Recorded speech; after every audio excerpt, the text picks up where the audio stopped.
In our headlines on this Wednesday, July 16th, here in South Korea. Confirmation hearings for the President's cabinet picks entered day 3 today, with the nominees for Education, Justice and Labour responding to questions about their intentions in office. Meanwhile, the southern port city of Busan has won the bid to host the 48th UNESCO World Heritage Committee meeting next July. This will mark the first such hosting for South Korea after joining the convention back in 1988. And over in the US, tariffs on pharmaceutical drugs may be announced in 2 weeks' time, with the Trump administration starting with a lower rate to allow companies about a year to build factories in the US before facing a higher import duty. We begin at the Parliament yet again as confirmation hearings enter a third day, with the nominee for Education among those who face rebuke for a personal decision regarding her daughter's academic pursuits. Our political correspondent Shin Ha-young reports. On the third day of hearings for the president's first cabinet, lawmakers on Wednesday questioned the nominees for Education, Justice, and Labor ministers on their policy agendas and qualifications. Nominee for Education Minister Lee Jin-suk, whose role doubles as Deputy Prime Minister, emphasized her commitment to nurturing future talent in step with the development of AI. I will focus on enhancing digital literacy and AI fundamentals from elementary through high school, building a strong foundation to develop AI talent that will help South Korea become a global leader in AI. During the hearing, the focus was on allegations of Lee sending her daughter abroad for overseas study at an age deemed illegal under the law and committing academic plagiarism. Lee apologized, saying she understood the allegations disappointed public expectations, but she denied all claims related to her academic papers. She also said she was unaware that sending a child who had not graduated from middle school abroad without a parent was illegal. The ruling and opposition parties clashed over the nominees' qualifications.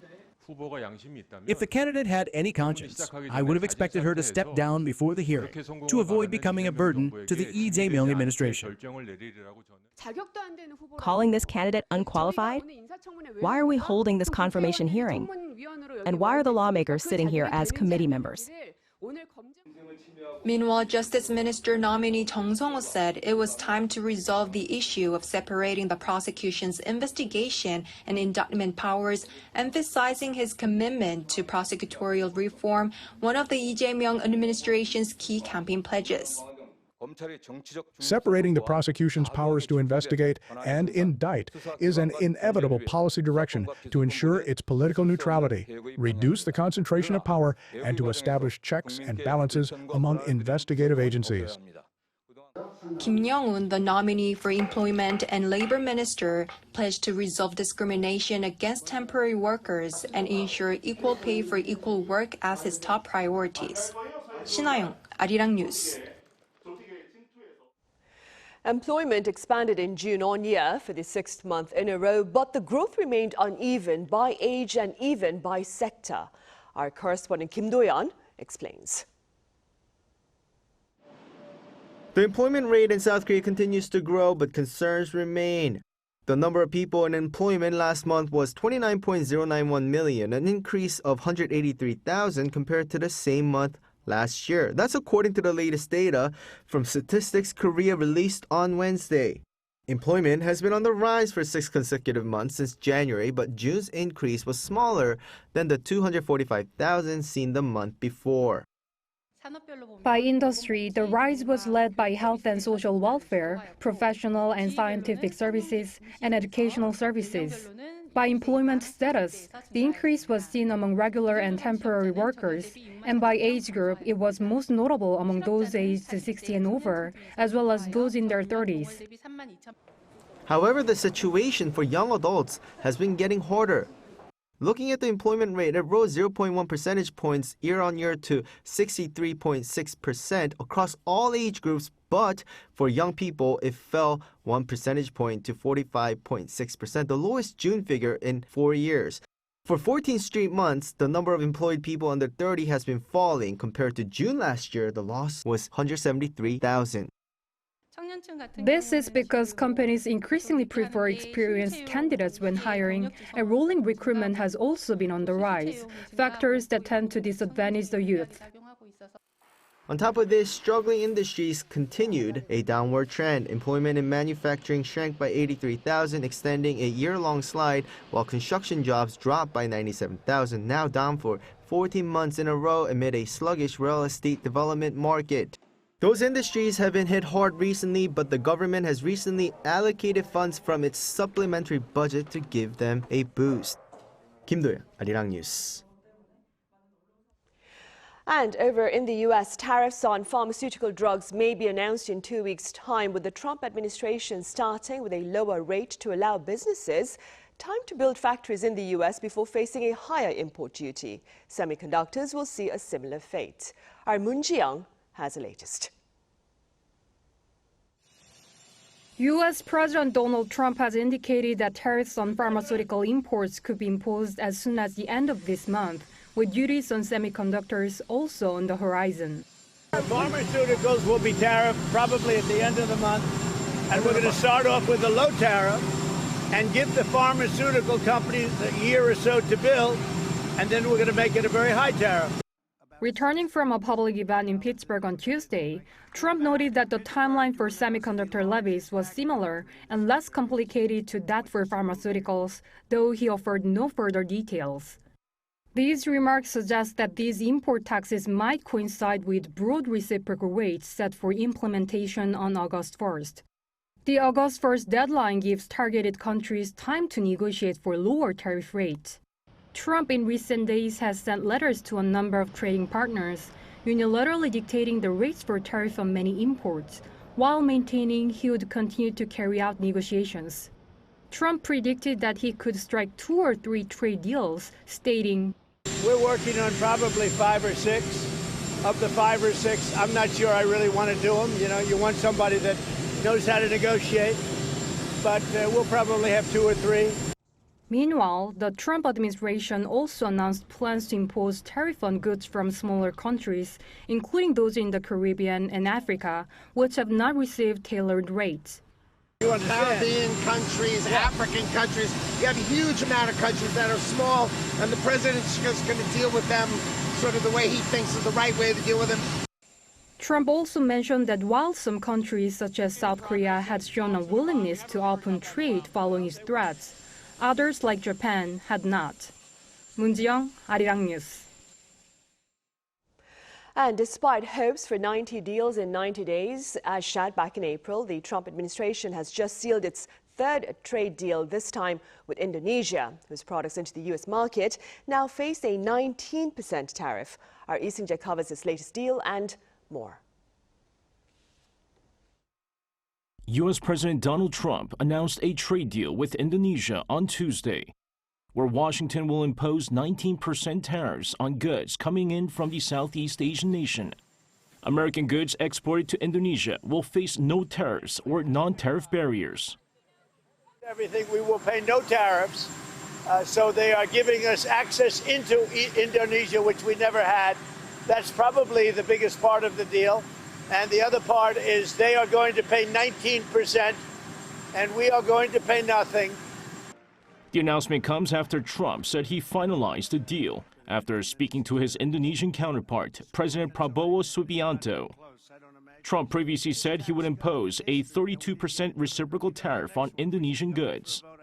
Also, as part of the latest trade deal with the U.S., Indonesia has committed to spending $15 billion on U.S. energy, $4.5 billion on American agricultural goods, and 50 aircraft from Boeing.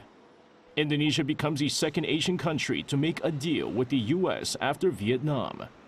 Meanwhile, the EU is preparing $83.5 billion worth of retaliatory tariffs on American goods in response to Trump's tariff threats.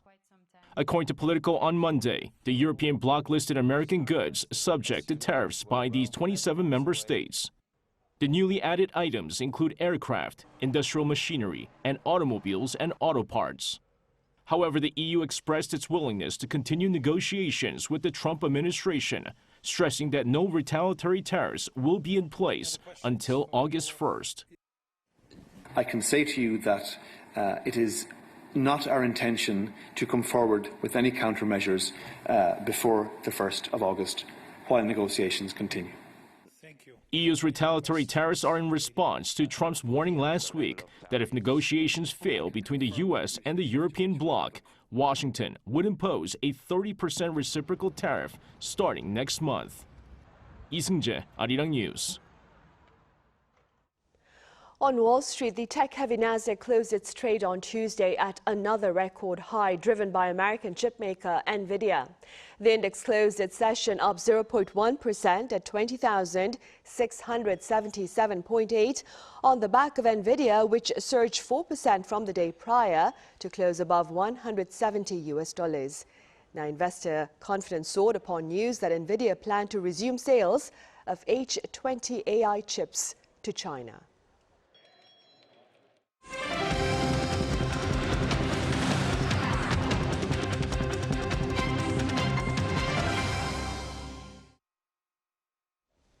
Korea's southern port city of Busan has won the bid to host UNESCO's World Heritage Convention next July. Our Park Hyo-bin files this report. UNESCO's World Heritage Committee meeting will take place in Busan, South Korea's second-largest city, next summer. In a meeting in Paris on Tuesday, officials announced that South Korea will host the 48th session, scheduled for July 2026. While the event has previously been held in other Asian countries, this is the first time South Korea will serve as chair. In response to the announcement, the government welcomed the decision and called it a historic moment. We are honored that South Korea has been chosen to host the 48th UNESCO World Heritage Committee session next July.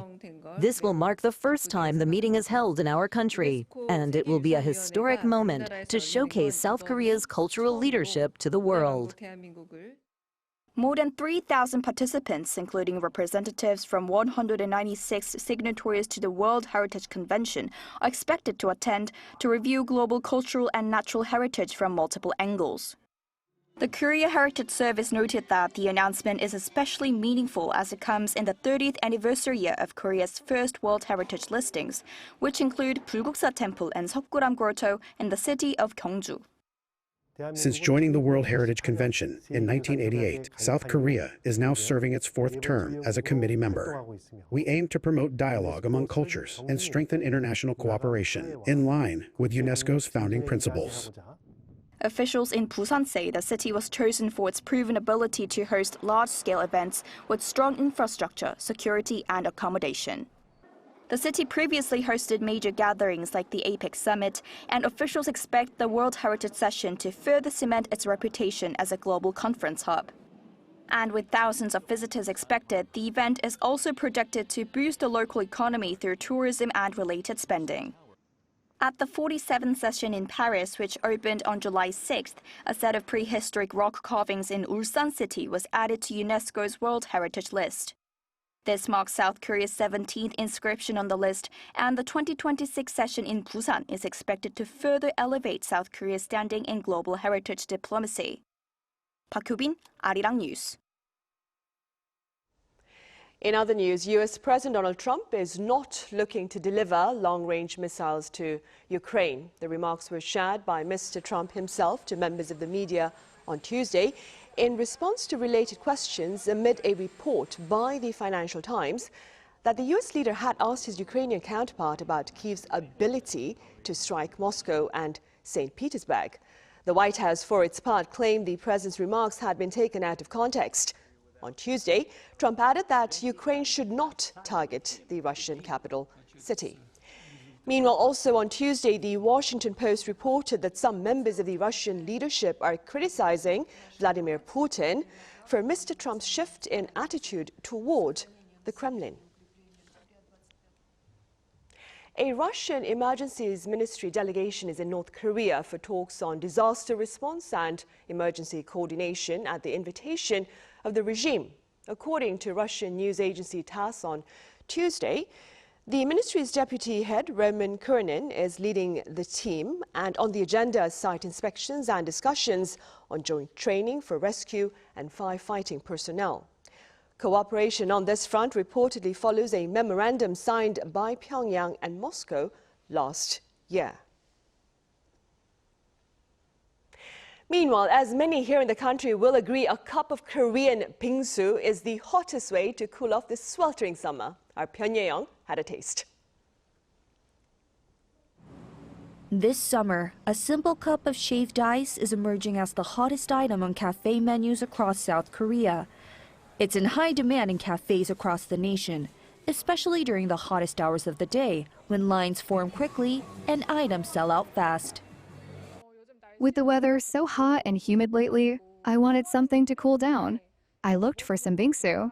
I could enjoy alone, but cup bingsu was so popular, I had to search all over. I'm just really glad I finally found one. As you can see, there are several flavors to choose from the classic red bean flavor to mango and chocolate. A cup of bingsu costs around 4,000 won, much cheaper than many other summer desserts. This kind of affordable indulgence is exactly what people are looking for in the middle of this scorching summer. Sold in individual portions and priced at around 4,000 to 6,000 won, cup bingsu has quickly become a seasonal sensation. In many stores, it sells out every day, causing customers to check several locations or share tips online about where to find it. What was once a dessert associated with sharing is now being tailored to solo consumption, reflecting a wider shift in Korean consumer habits. Behind the boom are three key factors: the rise of people living by themselves, the rising cost of living, and the extreme heat. All three have helped redefine what people look for in a summer treat. Consumers today prefer cup bingsu from franchise cafes because it's cost-effective and perfectly portioned for one person. These factors together make it a highly attractive choice. The popularity of cup bingsu has also been amplified by social media. Viral posts from cafe workers joking about the overwhelming number of bingsu orders have turned into memes, driving even more public curiosity. Cafe staff say demand peaks between noon and mid-afternoon, especially on hotter days. Our customers truly range across all age groups, men and women, young and old. After lunchtime, we often get group orders of 10 or more at once, and many people come looking for different flavors. As Korea continues to battle scorching temperatures, this single-serving frozen treat is proving that the smallest indulgences can leave the biggest mark. Pyongyang, Arirang News.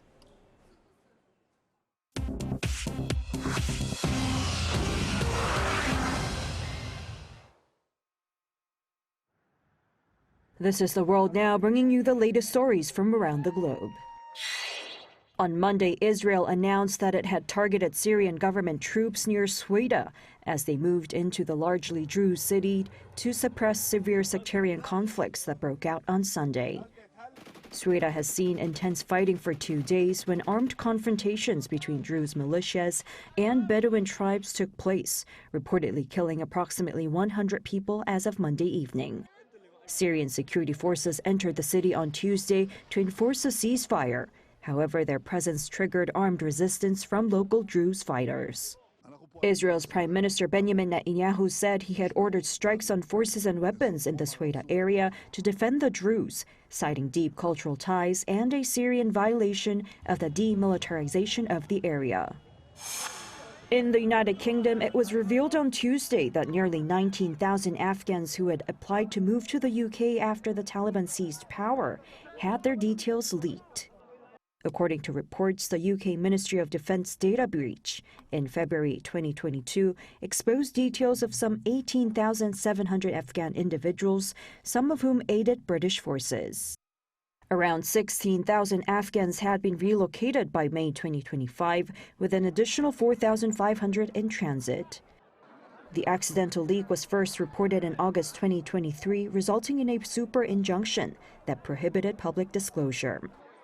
The breach included the names, contact information, and certain family details of individuals who might be in danger from the Taliban. The government also revealed a classified Afghanistan response route scheme launched in April 2024, which was specifically designed to evacuate high-risk individuals. Defense Minister John Healey publicly apologized, acknowledging the breach as one of the worst security risks in recent UK history during a statement to Parliament. In the United States, severe storms led to record-breaking rain in the New York City metropolitan area on Monday, killing 2 people in New Jersey and prompting the declaration of a state of emergency. New Jersey saw more than 15 centimeters of rain in a matter of hours, and New York City saw its second-ever highest hourly rainfall in over 80 years. New York's aging sewer system was quickly overwhelmed, flooding subway stations across Manhattan and halting multiple train lines, while air travel experienced widespread delays.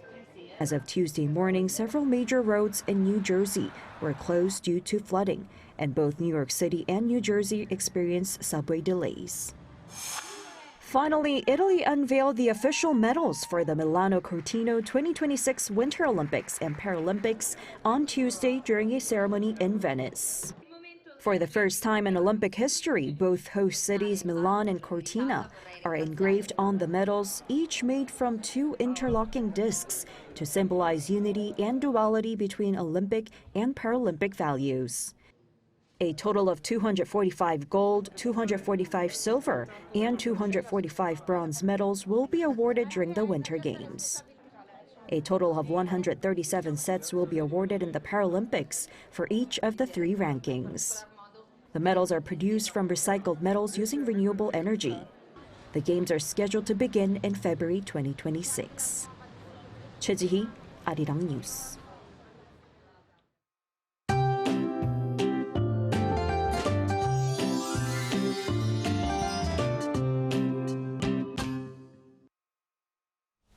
It has been raining all over the country today. In particular, this rain will be concentrated in the center areas and the Jeollado provinces. A heavy rain advisories has already been issued in the Seoul metropolitan area and the Chungcheongdo provinces. Heavy rain of up to 200 millimeters is expected in southern Gyeonggi-do province and Chungcheongnam-do province by tomorrow, and 150 millimeters or more in central inland areas, southern Gangwon-do and western Jeollabuk-do provinces. Other central areas and the Jeollado provinces will also receive up to 100 to 150 millimeters of heavy rain by tomorrow. Tomorrow, most areas will start off at around 24 to 25 degrees Celsius. Daily highs will move up to 29 degrees in Seoul and Daejeon, Gyeongju and Jeju, so 32 degrees. This rain across the country will last until Saturday. That's all for Korea. Here are the weather conditions around the world.